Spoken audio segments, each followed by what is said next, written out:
আসসালামু আলাইকুম ওয়া রাহমাতুল্লাহি ওয়া বারাকাতুহু। প্রিয় দর্শক, চট্টগ্রামের যৌথ বাহিনীর অভিযানে অ্যাডভোকেট সাইফুর রহমান হত্যা মামলার আসামি হিসাবে ২০ জনকে গ্রেফতার করেছে।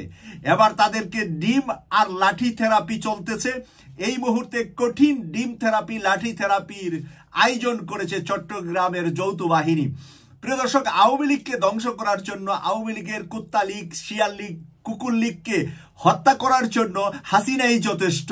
যতদিন হাসিনা বেঁচে থাকবে এতদিন পর্যন্ত এইভাবে তাদের কুকুর লীগকে তারাই মেরে ফেলবে। কারণ হাসিনা 2 দিন পর পর একটা উসিলা দিয়ে তাদেরকে মাঠে নামাবে, আর আমাদের যৌথ বাহিনী, আমাদের পুলিশ বাহিনী, র্যাব বাহিনী তাদেরকে গ্রেফতার করবে আর থেরাপি দিবে। এবং গতকাল সাইফুর রহমান বাংলাদেশ সরকারের একজন পিপি ছিলেন। আপনি সরকারের লোককে হত্যা করেছেন, আর সরকারের লোককে হত্যা করলে তার বিচারটা কেমন হয় বাংলাদেশের জনগণ নয়, বিশ্বের জনগণ জানেন।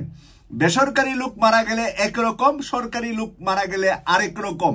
তাই সাইফুর রহমান তরুণ হলেও তিনি কিন্তু একজন সরকারের পিপি, সরকারের আইনজীবী ছিলেন চট্টগ্রামের আদালতের। তাই সেই আদালতের সরকারের আইনজীবীকে হত্যা করেছে এই ইসকন বাহিনী। তাই ইসকন বাহিনী পিপিলিকায় পাখা গজায় মরিবার তরে, পিপিলিকার পাখা উঠলে আগুনে পড়ে মারা যা। তাই ইসকনের যে পাখা উঠেছে, এই মুহূর্তে উঠেছে, এটা গুড টাইম, ভালো টাইম। কারণ এখন বিএনপি ক্ষমতায় নাই, বা জামাত ক্ষমতায় নাই, বা বিরোধী কোনো দল ক্ষমতায় নাই। এখন ক্ষমতা আছে আন্তর্জাতিক অঙ্গন থেকে স্বীকৃত প্রাপ্ত আন্তর্জাতিক নোবেল বিজয়ী ডক্টর মোহাম্মদ ইউনূস। উনি যখন ইসকনকে লাঠি থেরাপি দিবে, ডিম থেরাপি দিবে এবং সেই সাইফুর হত্যার আসামিদেরকে ফাঁসি দিবে, তখন আর আন্তর্জাতিক অঙ্গন থেকে কোনো কথা বলা বা চাপ দেওয়ার সুযোগ পাবে না। এখানে বিএনপি থাকলে বা জামাত থাকলে ভারতের চাপ থাকতো, অন্য কোনো দেশের চাপ আসতো, কিন্তু এখন চাপ দেওয়ার কোনো সুযোগ নাই। তাই অন্তর্বর্তীকালীন সরকারের সময় প্রথম শহীদ অ্যাডভোকেট সাইফুর রহমান, এই প্রথম শহীদ অ্যাডভোকেট সাইফুর রহমানের বদলা ডক্টর মোহাম্মদ ইউনূস নিজে ঘোষণা দিয়েছে তাদেরকে গ্রেফতার করতে। ডক্টর মোহাম্মদ ইউনূস প্রধান উপদেষ্টা নিজে ঘোষণা দিয়েছে, কারণ এটা উনার নিজের লোক। উনি সরকারে আছে, সাইফুর রহমানও সরকারে ছিলেন। সাইফুর রহমান একেবারেই তরুণ বয়সে, 2 বছরের একটি শিশু কন্যা আছে তার। আমরা কি জবাব দিব তার শিশু কন্যার কাছে? আমরা ক্ষমা চাই আল্লাহর কাছে যে আমরা যেন এই সাইফুর রহমানের শিশু সন্তানকে তার বাবার হত্যার বিচার করে এবং তার সকল কিছু, যেহেতু সাইফুর রহমান সরকারের পিপি হিসাবে চাকরিতে ছিলেন, তার ভবিষ্যৎ, তার ওয়াইফ সহ তারা যেন ভালো থাকে সেই ব্যবস্থাপনা সরকার করবে।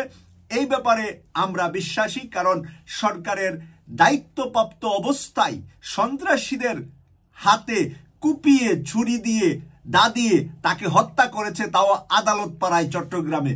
প্রিয় দর্শক, ইসকনের মৃত্যু এখন নিশ্চিত করে দিবেন ডক্টর মোহাম্মদ ইউনূস। বাংলাদেশে ইসকনের প্রধানকে গ্রেফতার করা এটা চারটিখানি বিষয় না, ছোটখাটো বিষয় না।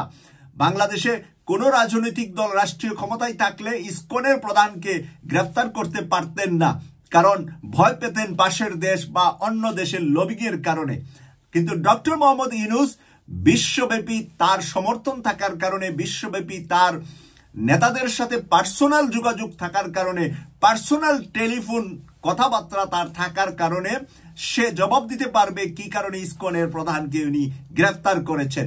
এবং ইসকনের প্রধানও এই হত্যা মামলার আসামি হয়ে যাবেন। এবং ইসকনের শীর্ষ নেতা চট্টগ্রামে যারা আছে তাদেরকে এখন লাঠি আর ডিম থেরাপি দেওয়া চলছে। আমরা আশা করি এই থেরাপির পরে তাদেরকে বিচারের কাঠগড়ায় নিয়ে তাদেরকে সর্বোচ্চ শাস্তি, মৃত্যুদণ্ড দেওয়া হবে। এই আশা ব্যক্ত করে ব্রেকিং নিউজটি এখানে শেষ করছি। আমি সৈয়দ মাসুক, লন্ডন থেকে। আল্লাহ হাফেজ।